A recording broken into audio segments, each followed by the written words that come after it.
Hello everyone, my name is Caitlin. I am the editor of International Confectionery and International Baker magazine. Today I am joined by William Angleys, Sales Director of Callebaut Naturals. We're here to talk all about upcycling cacao fruit. So William, could you please start by introducing yourself and talking a little bit about your role within the company? Sure. So William Angleys here, leading the Callebaut Natural Structures, which is a structure that was created by Callebaut. And the idea is really to focus on cacao fruit ingredients. So it has been really created there because we're having a fruit approach when Callebaut, as I think everybody knows, is more the world leading company in cocoa and chocolate products, making the bridge between those two worlds. Sorry. So my first question to you, William, really, it's quite a broad one. Why did you decide to start upcycling cacao fruit, and what were your main motivations? So yeah, it's actually a good one because especially, I mean, again, the reason of being of Callebaut Naturals is really to focus on these fruits. So what's behind it? Basically, when you look at the cacao fruit, we were just using until now 30% of it, so just the beans to make cocoa and then chocolate, right? So the idea of upcycling cacao fruit is really to work and focus on the remaining 70%. And I think that's a very, important one here, because especially now it's becoming like a very emergency and really important to focus on preventing food waste and proposing also some high added value ingredients to the customers. Because we're then bringing some taste, we're bringing some healthy aspects, and of course, the sustainability impact. Absolutely, that's fantastic. I just wanted to pick up on your use of the word emergency. Do you think we're at a stage now where we really need to look into food waste? And more importantly, do you think the industry is well informed about the issue of cacao fruit wastage? Yeah, I think it's a good question here, because that's also the reason why cacao fruit is only hitting the market now, right? We have been processing cocoa for hundreds and hundreds of years, and basically it's just arriving now. So for a different reason, one being, of course, the complexity on the supply chain aspect, but the second one is also based on the consumers. Consumers are expecting more in the product that they buy. They're expecting more than just the healthy note, expecting basically to have something that is covering all their needs. And I think talking about emergency, it's basically they understood as a consumer, we all understood that we need to act, and acting via the product that you're buying in the supermarket is one way to do it. So having an impact by buying products that are fighting food waste. Absolutely. I think impact is such an important word to use, because I think it summarizes it really nicely. What products have you created from upcycling the cacao fruit, William? If you could talk briefly about that. So again, focusing really on the non-bean products, we're really then creating ingredients out of the pulp and out of husk, pushing now the pulp ingredients, right? So we have a portfolio of your product which are made of the pulp. So the pulp, the juice, the concentrate, and the just released cacao fruit powder. So each of them would have, of course, an application or a goal within the application where you use it. For example, the pulp would be here to give some texture to the product, bringing also some more like the fruity notes of the cacao fruit. You can use it for example, in some non-dairy ice cream to give some creaminess, in smoothies to give this also like smoothie effect. For the juice, we would be more into well balanced, so the sweetness is a bit higher. So definitely into the drink world. And again, when we talk about drink, kombucha, even beers and liquors, so that's something really that we're addressing now, the full spectrum of drinks. And the juice is definitely in line with it, with these zesty, fruity notes, quite sweet. We also saw that it works well in some desserts as a sugar replacement as well. For the concentrate, that will really bring some more, let's say, intensity to the product, right? Because we're having something which is higher in sugar, but also then the fruitiness, the acidity that you will bring to the product would be more impacting. And then you can definitely use it in some ice cream, dairy products, and some then specific confectionery application. And then the powder, that's again, the three first ingredients, they are of course water-based, and the powder is really addressing the bridge that we're missing to enter the confectionery world. So powder is really helping to be used or in all fat-based applications or dry mixes, including chocolate, fat-based fillings. And I think that's that's helping also to bridge with the world of the chocolate and cocoa of Callebaut. Maybe some good thing to see, because these ingredients, they seem quite new, innovative, and they are. And that's also the reason why they have been awarded for some different aspects. All the end products where they used were awarded. So we have a customer in Belgium who released a praline with a cacao fruit filling using the concentrate. And they had the most innovative product award at the ISM last year, which is, I think, a fair that everybody knows in the confectionery world. Then also the whole fruit chocolate of Cacao was released, I think, in 2019. And they also had like the specific award, like the Artisan Chef Awards. And in general, even our range, we went for Sustainable Food Awards as well. So again, you bring not only then the taste to the customers and the consumers specifically, you bring this triple play of the tasty, good for me, and good for the planet. Maybe just to build up on these ingredients, we even came up again with the healthy aspect. We came up with a prototype, which is addressing then the more nutraceutical aspects of the beverage market. So bringing something completely new with then the health claims, which is something that is quite well framed by EFSA. And basically, this is called Elix. Elix is a prototype we addressed them to companies that want to have these health claims, whether it's on muscle performance, heart health, thanks to then the nutrients and the other value of cacao fruit.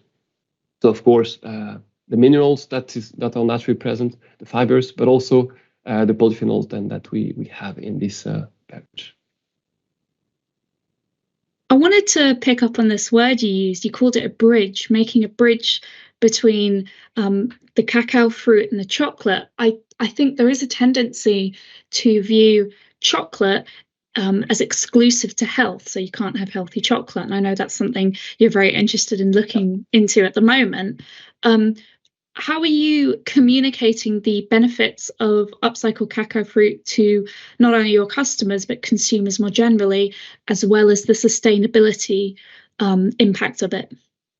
Yeah, so good question, because indeed, as you said, it's like not only one aspect, especially when you're an ingredient supplier, you start by bringing taste, right?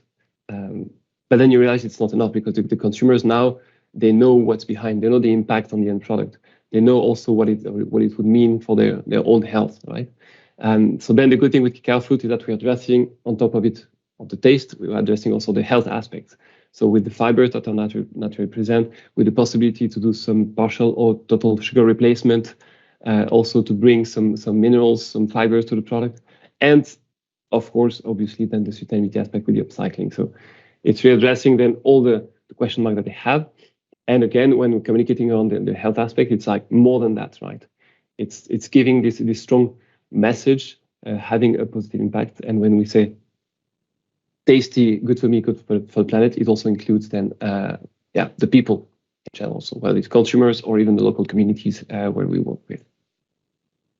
There's this phrase that gets used a lot, taste is king. So I definitely hear that, being able to prove that a product is tasty and then divulging into the sustainability aspects, the health aspects, which is fantastic. How do you think it can meet demand for health conscious consumers?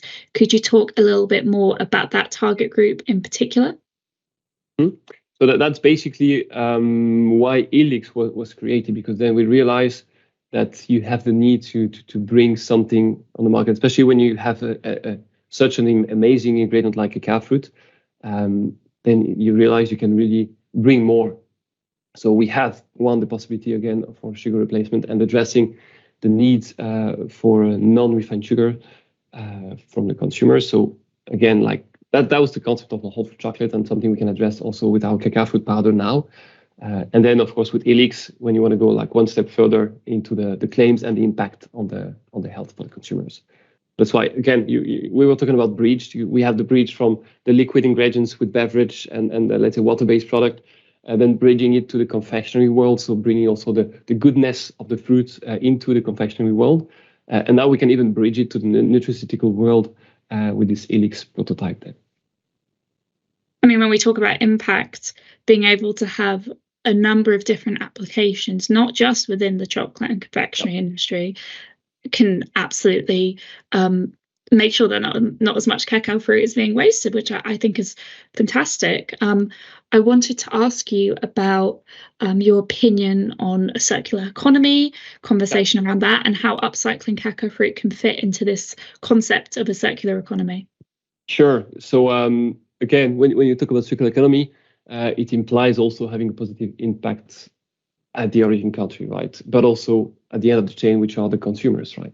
So basically, when we go downstream, upcycling the cacao fruits means we're kind of buying or using some more ingredients from the farmers. So in general, it means that we can also increase the salary linked to that.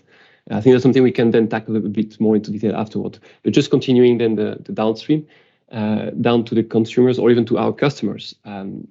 Another way to have an impact is basically to certify the fact that your products are upcycled.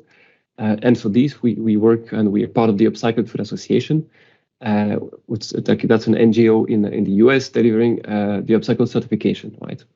So that's something quite interesting as well, because it's more than 200 companies which are part of this association, from consumer goods to ingredient suppliers, from the food business to the pet food. So it's quite wide, but it really shows that these players, small players and really big players, they really want to have an impact, and having this certification helps to frame it. Make sure that when the consumer goes to the supermarket, like to Kroger's or the Whole Food Market, I'm naming these two because they are starting to have dedicated aisles for upcycled products in the supermarket, right? And then the consumer can really choose to go into these aisles to then have an impact by buying a product that is upcycled certified. And that's what our ingredients are allowing as well. Having our ingredients, you can then claim an upcycled certification out of 10% of upcycled product. Anything. Yeah, I wanted to ask you about the importance of an upcycling certification. You have, of course, certifications for ethically sourced cocoa. So you've got Fair Trade, you've got the Rainforest Alliance. I imagine it works similarly in signifying to the consumer, to the customer, this is a product that's been upcycled, it's reducing food waste. What would your advice be to businesses who are looking to get certified and they don't really know where to start? Yeah, so maybe it's important to understand first, like, where does it come from, right? I think nowadays, as we said, it's getting necessary to do something or reduce the food waste, right? We know that like 95% of the consumers, they are willing to do like a gesture or to do something to reduce their food waste, right? So upcycling, upcycled, these are words that are used without any real commitment, right, from different brands. So the idea of this certification is really to make sure that we follow a process, we have framed it, and we're really committed to it, right? So that's a bit what we intend to do with this certification, and what's important also. Again, so my advice would be, having this certification helps the customers or the consumer to really understand, okay, this is something solid behind. Not that it has to be fully from upcycled ingredient, but only as of 10% you can apply for the certification, which is a lot and not a lot. Because if you think about flavor, for example, that would be a lot to have 10% in it. If you think about cacao fruit, you can definitely reach these 10%. But it means it's also inviting the brands to play with different sources of upcycled products, right? And so it's really, again, inviting and pushing the fact that we all need to do an effort together, and being part of the Upcycled Food Association is also, I think, a good message that the different companies are doing to work together through this direction. So that would be my advice then, to follow a bit the recommendation, the frame, and even go for the certification, because that's really helping brands to have like a bigger impact. You sort of touched on it briefly, on this idea of a consumer who is much more savvy, much more conscious. So I can definitely see how certification can play a big role in not only signifying to a consumer that this is an upcycled product, but also gaining their trust, which I think is so important. I think to use words like upcycled, ethically sourced, I think consumers now are sort of asking, well, how can you prove this? So I can see that having a big role. You mentioned it earlier as well, the cocoa farmers providing income. Could you talk about how upcycling cacao fruit provides additional income for cocoa farmers as they face so many challenges? Of course, So indeed, the idea behind upcycling cacao fruit is also making the most of what's produced in your country, right? As I was saying, instead of just selling the beans, the farmers can now sell the pulp, they can sell the husk. So in general, something interesting, we have seen like really a pride from these farmers, not only to work on the quality of the beans, but really to deliver some high quality fruits, bigger fruits with more pulp, and not only just nice beans, right? So I think that's what makes it interesting. And of course, it's a link to more than that, because we're buying the product to them. So it allows to increase their income. Behind every farmer, you have families as well. So it's impacting, of course, also the families. And I was talking really briefly about the complexity behind cacao fruit and the supply chain that it implies. Again, because we're talking about the fruit, so you need to, once the fruit is open, it starts to oxidize. It starts also to the enzymes are being activated, so you need to act fast. Which means we also have to process the fruit in the origin country. So again, not only the farmers, but the processing aspects are done on site, which means also we created then some jobs by starting this upcycling of the cacao fruit. Which is fantastic. I think a lot of conversation, of course, around cocoa farmers is the challenges they face, how we address this. So it's great to see that creates an additional income stream and gives them a little bit more income, a little bit more money to sort of help with the issues they face. It's a really interesting topic and one that I'm looking forward to see how it develops, the future of upcycling cacao fruit. I certainly hope it becomes more common. More producers look at doing it. So thank you so much, William, for taking the time to speak with me about this kind of innovation. If anyone has any questions, please do reach out to him to get that conversation going. Sure. Well, thank you very much, Caitlin. It was a pleasure. And of course, just reach out to me should you have any specific questions and on